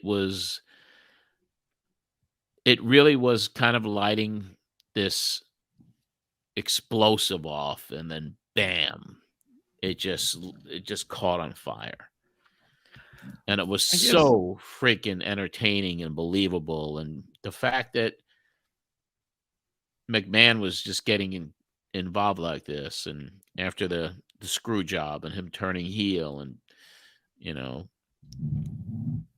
when after that was over and he showed up on TV with the black eye, and Bret screwed Bret, and that was the start of it. And that was kind of it was starting, and then the Austin thing, and then he did what he did, and then it became just phenomenal to look back on. I guess I wonder also, all the stuff that happened makes sense why wrestling fans would blow up. But at what point during this time do you remember people who you didn't know watch wrestling starting to say they're watching wrestling? It really wasn't that prominent yet at this point. Yeah. When we're looking back at 1994, it wasn't anywhere near it. Yeah. And then, when I got out, really, in 96, when I stopped promoting and everything else, I got out just at the time where things were starting to take off in a big way. But yeah, I just wonder what the markets are like, because I know growing up, I grew up obviously in the heart of the Attitude Era when it was at its peak, And I loved going to the store and getting wrestling magazines and little wrestling toys and the little jugs of juice because they were always in stock. And I never met another wrestling fan the entire time. You know what I mean? Like, yeah, it was bigger than it ever was, but I wore nothing but wrestling shirts all the time back then. Okay. And no one ever was all like, oh yeah, I watched that. Like, I felt like I was in a land of my own amongst the most popular thing in the world. That's the thing about wrestling too. It's like, it really has always been, in a way, a little embarrassing to say that you were a big fan of pro wrestling, because there were a lot of people who just would never watch it, and those were, the ones that do watch it. I mean, obviously became this phenomenon that it still is in a lot of ways, but it was, you'd think was cool if you saw another person wearing a wrestling T-shirt in the store that you were in, and it was kind of this secret society, and then it got bigger and bigger. But yeah, it's a fascinating thing to bring up. Yeah. I just wondered if you remember a moment where all of a sudden you're like, hey, everyone around me that used to not talk about it is talking about it. Maybe it was when you're at the music remember that station more. I remember that more in the 80s. Yeah. When Hulkamania started, and when Cyndi Lauper got involved, and everyone was talking about it then. It was huge. I mean, it was like Andy Warhol's at the show, and Danny DeVito, and all these celebrities. It was just a phenomenon that took place in Saturday Night Live with Hogan and Mr. T and all of that. That's when everybody was like, oh, this is really cool. Yeah. And I'll never forget, it was WrestleMania 3, and I was managing an artist at the time that we were very close to a record deal with Epic Records. And the VP of A&R, those are the people that sign acts, was a big wrestling fan. So I put together like a little, for him to watch WrestleMania with myself and my artist my artist where he lived on Long Island, and the guy's name was Michael Kaplan, who was the VP of A&R, and he was this wrestling junkie, and on the other side of the coin, the artist was like, "You guys are idiots," And he kind of insulted this VP of A&R, where he might have gotten a record deal if he was really nice that day, to the guy. But yeah, it was kind of like it became a phenomenon. It was just everyone loved it, and then it kind of went away. Yeah. And then it came back in the late 90s and really was explosive with everything that happened. So it's cyclical. Wrestling has always been cyclical. Yeah. I feel like nowadays I run into more people with wrestling shirts than I did in the Attitude Era. Yeah. Yeah. It's kind of a well-accepted form of entertainment today.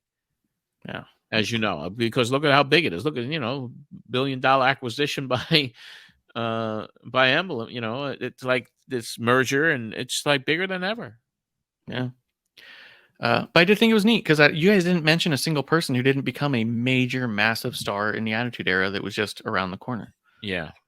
When you're talking about who was on top and who was on bottom, even because you're still talking about Flair and Hogan, who became even bigger during the Attitude Era. Yeah. About how they're keeping the other guys down. You're talking about guys who went to the other company and brought that company up. Like, it was just cool to hear you guys mention these guys in this light. Yeah. All those years ago, and a few years before it happened. Yeah. And I just always love hearing Wade put over the 1, 2, 3 Kid because they came up together. They did. Yeah. So it was cool that Wade was a huge supporter of him in the early days. Yeah.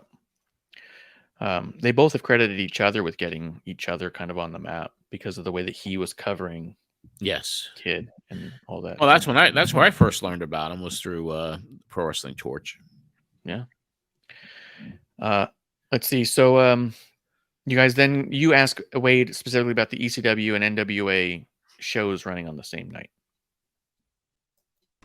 Our last topic today with Wade, before we open the phone lines up, concerns the independent scene. ECW, Extreme Championship Wrestling, and Dennis Carluzzo's organization, the NWA. NWA planning a tournament on November the 19th on a Saturday, and lo and behold, it's been announced that ECW will be running a show about 15 miles at their ECW arena from where Carluzzo is running. Carluzzo has then come back with bringing in hot stuff Eddie Gilbert to compete on the tournament. And Paulie Dangerously and his booking, and the ECW says that the November 19th show is going to be an extravaganza that wrestling fans won't long forget. So you have those two organizations really just like in a war right now, which stems from a number of things over the last year, but most recently the NWA tournament, which was held in ECW Arena, where Shane Douglas won and trashed the belt. ECW, a hot product, and let me get your opinion on what's been going on in this region, Wade. I think in some ways the competition that Coraluzzo and Gordon are having in your particular region is healthy for the fans. I think that competitive drive gets Coraluzzo to work hard to get a good lineup together, and in ECW's case, it gives fans an extra card that maybe otherwise wouldn't have been scheduled, and that they're going to load up. But at the same time, it just seems kind of foolish, because I think they both are going in different directions. I think ECW and Paul Heyman and Todd Gordon want to go national. They want to expand, and they want to really, a lot of what they do is based around their television product. Whereas Dennis Coraluzzo, it appears, is more interested in being a regional independent promoter, running spot shows with whatever top independent names are available. And I just don't see why those two promoters have to be after each other like they are. I think they both can coexist peacefully and each do their own thing, and probably be better off rather than running head-to-head and making the fans choose. So part of that I just think is just kind of, it's not childish, but at the same time it's unnecessary to be going after each other like they are. It seems like petty jealousies on both sides maybe are taking away some of the energy that should be dedicated to promoting the show and getting new fans aware of it, rather than trying to steal the existing fans away from each other. So in that way, I think it's negative. But in terms of just the independent scene in general, I think it's that the fans in the New York and New Jersey and Philadelphia area have a lot to choose from. I think ECW's product, from everything I've seen on TV and everything I've heard about their arena events, is as good as it gets in this country. I mean, it's got its own unique style that some may like or some may not like, but it's definitely a hot product. And I think the NWA tournament, while not having the type of lineup that maybe an NWA World Title tournament should, I don't think it's a bad independent lineup in terms of just a regular independent card. I think it's a strong lineup. So far, I think it's healthy in general. Although I just wish the competition was a little bit less cutthroat. Yeah. And it was cutthroat. Yeah. How much longer before NWA just stopped running shows for a long time? They continue on. I mean, after Severin got the title, then I mean, it was around. It's always been around. Yeah. And I'm hoping that in 2024, it'll be back, and hopefully in some prominence with Billy Corrigan's new deal with the CW network. I'm excited about that deal. I'm really excited to see that show, but I've also got to admit that I'm the lowest I've been on NWA in a long time.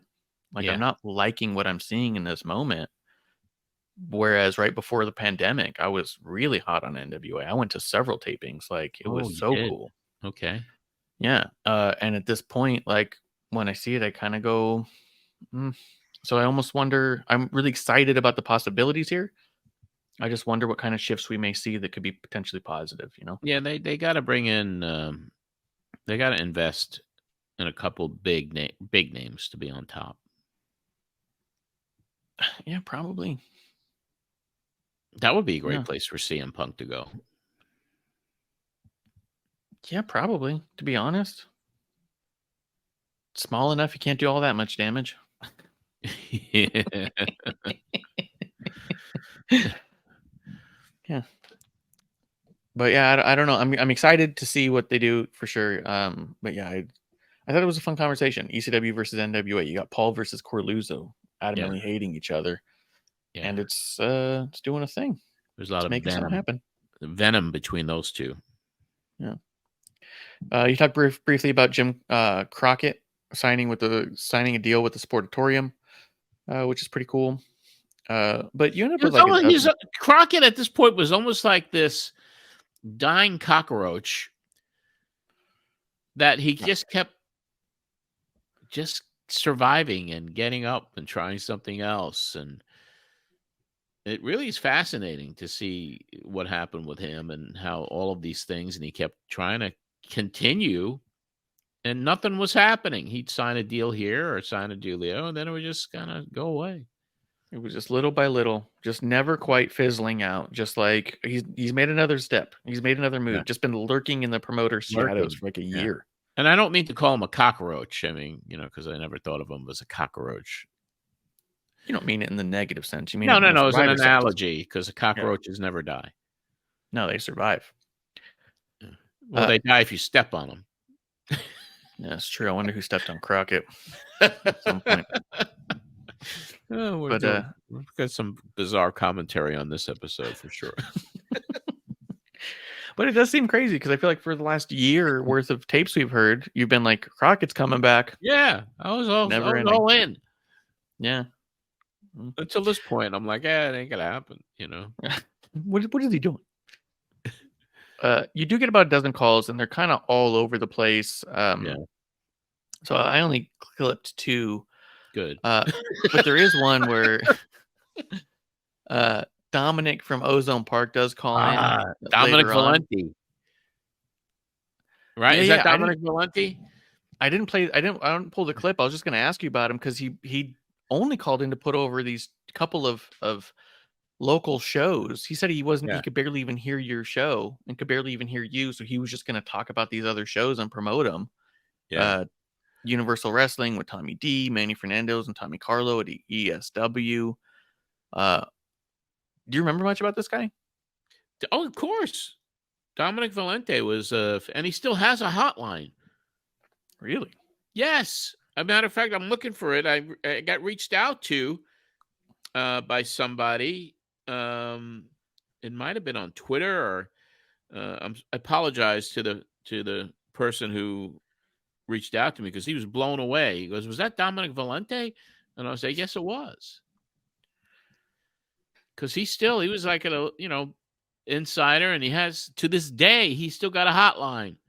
You can call in for $1.29 a minute. Amazing. It's Dominic Valenti, and he was a great guy. I like Dominic Valenti. Yeah, you didn't seem to have any problem with them putting it over, and you knew some of the shows. And I know you didn't really like Tommy D, so it was still neat that you're like, oh yeah, that's that Tommy D show. Like, yeah, you're fully aware. Yes. And then it was funny, because Brian from Oceanside calls in right after and just says, "Don't you love when people call up and promote their own stuff?" And you just hung up on him. Like, I probably was just trying to be a little. I know. I always had a very quick trigger finger at that time. You just went click. I don't mind too much. And it wasn't unjustified. I already was attacked and made fun of and cursed at and disparaging things. So I had a little bit of a quick trigger finger. Yeah. I mean, I don't know. I feel like he was just trying to make conversation before he asked you a question about something. Yeah. It didn't come off harsh. It was funny, though. And it was also funny because your next caller, James from Lindenhurst, was calling in to promote his wrestling segment on a show on GBB. Yeah. And you're like, well, tell us all about it. When do you listen to it? Well, So James from Lindenhurst, he was a classic caller from the early days too. Yeah. But I have these 2 clips because I thought they were pretty interesting also as we get ready to lead into the Attitude Era, which you narrowly avoid covering. You do have Greg from Manhattan calling in about WWF with the young talent. For our next caller, Greg. Greg, you're next. Hi, John. How are you? Good. Yeah, just wait. You make some good points about, WWF, younger talent being established, and Vince doing a good job of doing it now. Before, for example, Bret Hart were to leave in a money dispute or were to get injured, he'll have somebody to fall in. Right. But you got guys like Diesel. The guy's 38 years old. You got Shawn Michaels. The only reason he came back was because the money was... I guess he got the money he wanted because he did leave over money. That guy, he's not, cemented in the Federation. I think if maybe somebody else were to offer him more money, he would jump. Owen Hart is not a draw. 1, 2, 3 Kid, I always said he would never join this country because he's small. he talks with like he has marbles in his mouth. You know, I don't see. The only guy I can see after Bret Hart leaves would sadly be enough. It would be Luger. Luger would be the one he would pass it to. Yeah, I think a lot of the points you made, a lot of people agree with. I just happen to disagree. I think the interviews 1-2-3 Kid did in Dallas when he was with the GWF showed that he can talk. And I think Shawn Michaels, when he was in the AWA, didn't about I don't know what it was 7-8 years ago, didn't weigh that much more than 1-2-3 Kid did. I mean, Kid is 22 years old. He's going to fill out, and I think he can be a drawing card. I think Shawn Michaels, I don't think left purely over money. I mean, there were some personal matters he had to deal with. And Diesel is still very young. I mean, Diesel is he's not 38, is he? No. I mean, Diesel's in his, I think, mid to late 20s. I mean, he's by no means 38. And he's going to be around for a long time. So I think the crew is a little bit more loyal and has a little bit more upside than you do. But a lot of people feel the way you do. Okay, thanks a lot. Thanks for your call. Appreciate it. Diesel's 38. Yeah. I did think it was interesting, too. He said that he thought that Shawn Michaels would leave if he ever got offered more money. I thought that was an interesting thought that must have been out there. Yeah, I mean, he has been... That's something that I don't know. I mean, it just kind of... He always seemed to be joined at the hip. And I never saw him jumping after everything. I never had that opinion. Well, and then I guess if you believe the rumors and stuff, the whole time he was gone with the back injury before making the recovery had a lot more to do with him. Yeah. With personal issues, but that he also was paid throughout all of that so he wouldn't go somewhere else. He was loyal to Vince. Now, it's one thing. He really was. I mean, look what, he was involved in the screw job, too. I mean, he was loyal. Yeah. It was pretty neat. I thought it was funny too. He was like just trashing Owen and 1-2-3 Kid, and then goes, "It's gonna be Luger," and you're like, "Luger?" You're like, "Forget Brett, Luger. Owen, and 1-2-3 Kid. Luger's the guy." Yeah, you're Luger. Like, okay. I like Luger, but come on. Narcissus.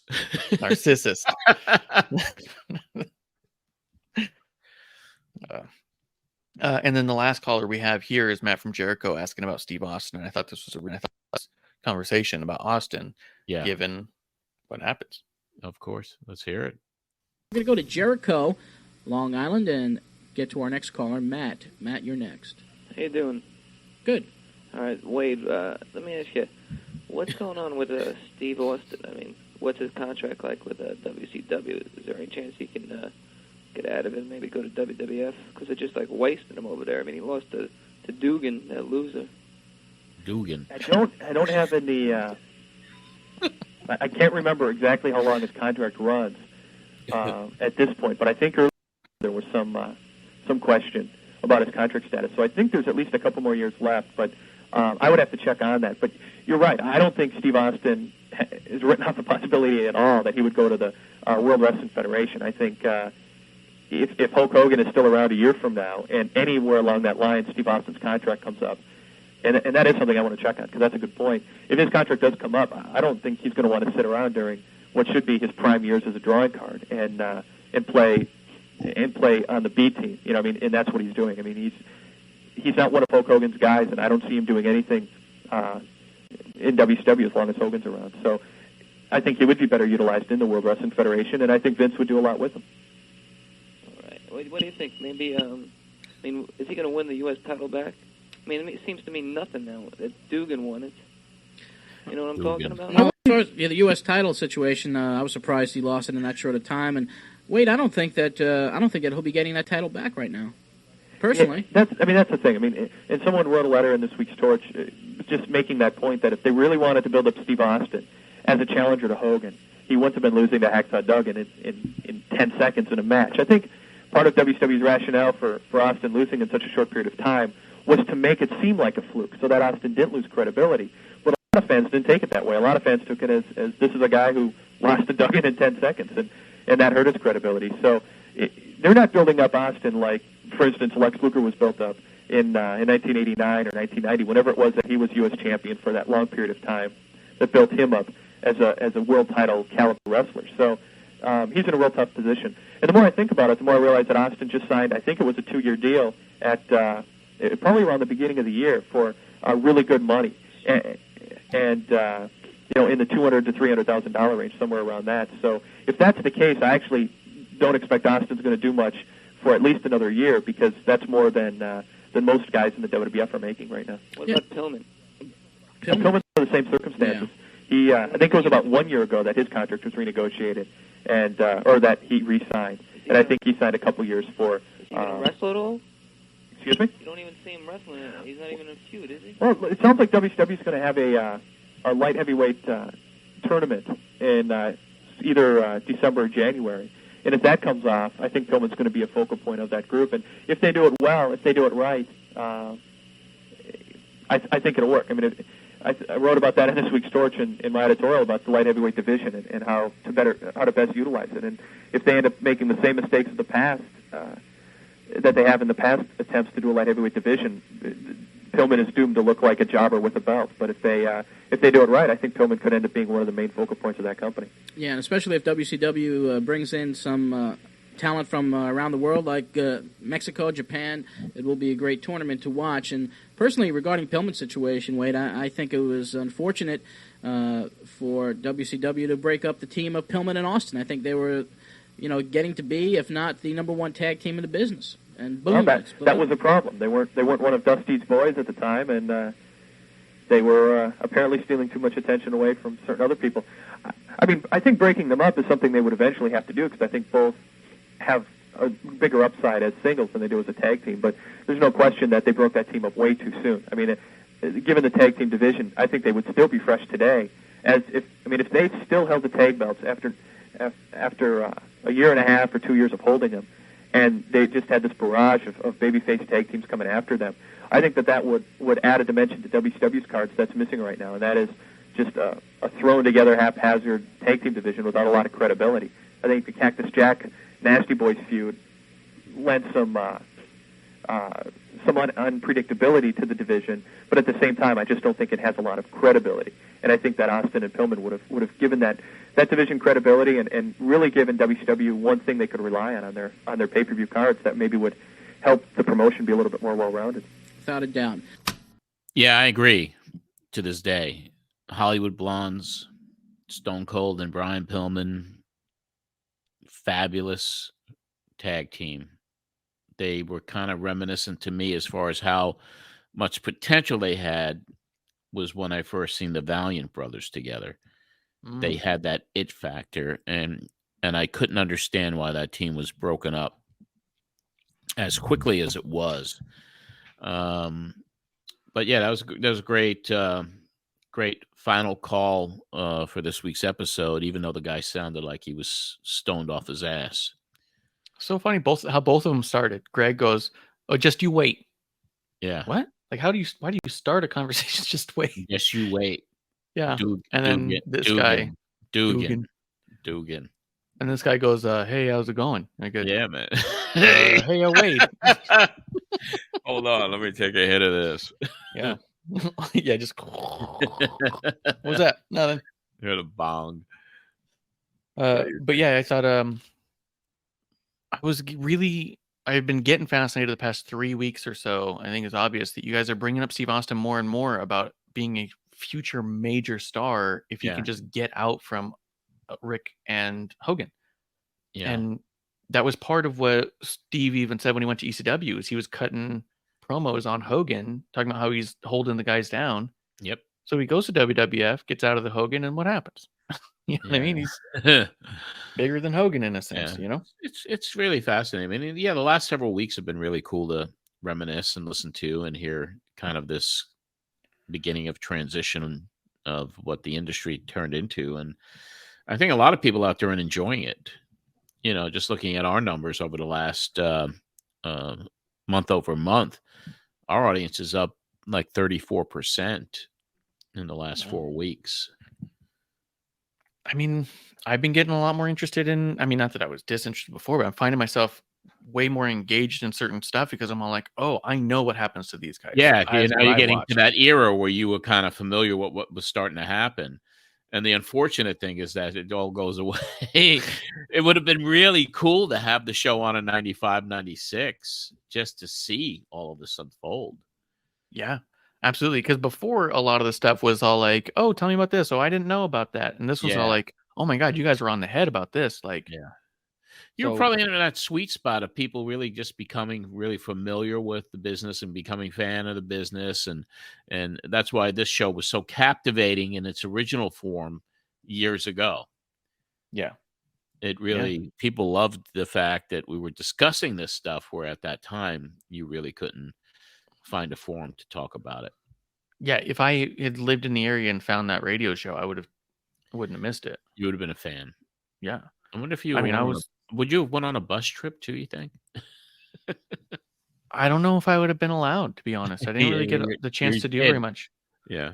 Yeah. Well, even as a kid, I went to one house show one time, and like that was kind of it. I was never really I mean, I was allowed to watch it and I was given toys and stuff and did all that, but like as far as like going, really didn't come up. Yep. So, but yeah.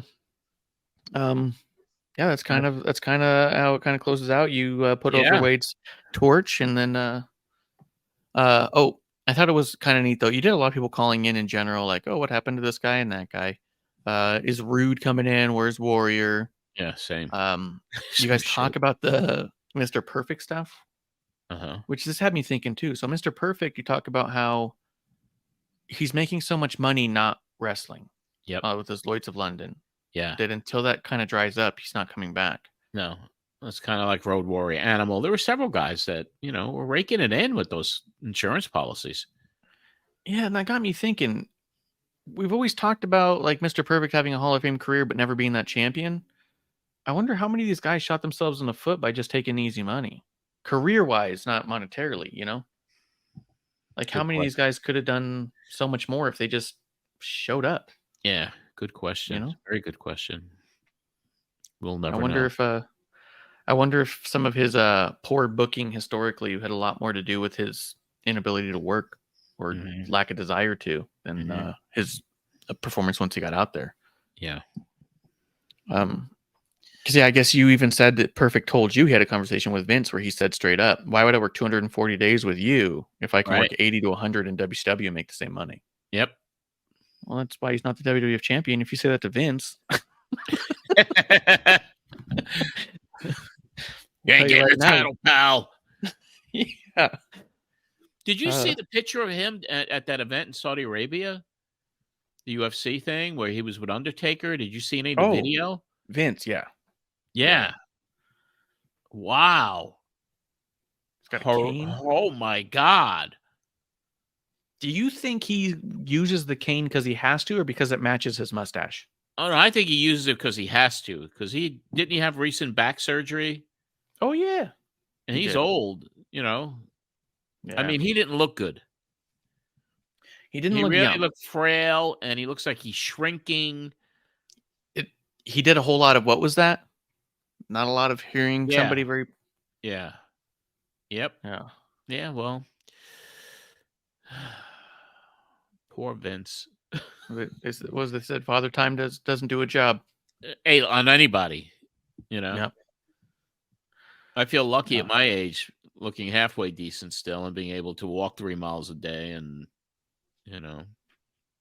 But hey, Father Time doesn't exclude anyone. Everyone is going to be caught up with Father Time eventually. But Vince is, as they say, he's finally really hitting the wall. Yeah. Well, I also wonder how much of that is just him not doing the stuff day to day, right? Like they talk about when you're retired. Right? Yeah, you can't. Like he was a maniac working out. Get up at 2 a.m. and start going to the gym, and yeah, I mean he had incredible physique, chemically enhanced, but he had that health lifestyle. Anything he put in his mouth, I mean, he was a specimen. Yeah. And look what he did, even in the ring. He wasn't a bad worker, really. I remember as a kid, the first time he came out in a tank top, Yeah. we couldn't stop laughing. Yeah. Not because he looked foolish, but because holy shit. Who would have thought? Exactly. He came out in a tank top and we're like, this has got to be a joke. Like, yeah. The announcer guy, because at the same time I didn't know who was who, right? So you're like, the guy's a scrawny announcer and now he's bigger than everyone in the ring. What a consummate heel too. I mean, what a just oh yeah. For as much as I don't like everything that he's done in his life and the lives that he was instrumental in turning upside down, ruining, the bad things that were going on under his watch and all of it. He was a really good announcer. He was obviously a genius building that brand. Yeah. But also as a performer, as Mr. McMahon, and everything that he did, so believable, so outrageous, Yeah. But the bad is always going to overshadow the talent and the good and how great he was in the ring. So yeah, that's it. Yeah. There's always that art from the artist thing, and you can't deny that wrestling is what it is and looks like what it looks like, and AEW exists the way that it does, and Impact exists the way that it does because of moves that McMahon made. You know? And Stephanie, phenomenal performer. Shane, I always liked her. Yeah, I like both of them. Yes. Yeah. Even in Stephanie's worst, something about she was one of the first pro wrestlers that I remember thinking that person's clearly having a great time. Yes. And I like that. You know what I mean? She exuded that. Not just the talent, but she was into it and she was loving every minute of it, being out there in the spotlight. And that was the first time I took notice of that as a young person. I was like, they are loving what they're doing. And this wasn't just like the wrestler who's good at it. And it wasn't it wasn't Bret Hart just loving winning. You know what I mean? Like here was a performer loving performing. Right. And she was. And that's why you miss her on the show. You miss her. Oh. Yeah. Because she was great at what she did. Yeah. She's amazing. Yes. But yeah, that's it. Episode number 98 of this podcast is now in the books. Pro Wrestling Spotlight show number 252. And Marsh, I want to thank you again, as always, and give everybody, as I do each and every week, give them the ability to reach out to you and find you on social media and all the other stuff that you do. Yeah, you can find me over on X at Ref Marsh, on the threads and Instagram. I'm Marsh Ref. But over at youtube.com/Pro Wrestling Spotlight here, I like to be every week. And then also weekly with Medusa over at youtube.com/Queen of Carnage. And we're undergoing a couple of changes, and Wrestling on the Rocks is going to be back very soon under a new umbrella. We're going to be excited to announce that when it happens. Yeah, please make sure as soon as you announce it here and bring some of these listeners over to your side and hear your great content, man. Yeah, you don't have to be a patron for me to put you on a show over there. I'll just do it. Oh, I just don't care. I'll just put on anybody. You should get Anthony on then. Absolutely. Anybody who wants to come on and talk wrestling, let's do it. So that's right. All right, my friend. It's good to see you as always, and we'll regroup and do this again next week. Cheers. All righty. And everybody out there, that's going to wrap it up for this week. Great conversation with Marsh and reviewing what we did 29 years ago. Don't forget, if you'd like to have more fun with our content, looking at the classic pictures, Matt Memories on Facebook is just filled with, I put up a picture of Chief Jay Strongbow with Hardway. He got his nose broken in a match with Ken Patera. And that one took off like a lightning bolt, and people commented on it. And so, I mean, it's just every few days I put up a piece of my archives, these classic photographs. So you can find them on a public page on Facebook, a private page on Facebook. So they're both there. Of course, we have a private group for this podcast on Facebook as well.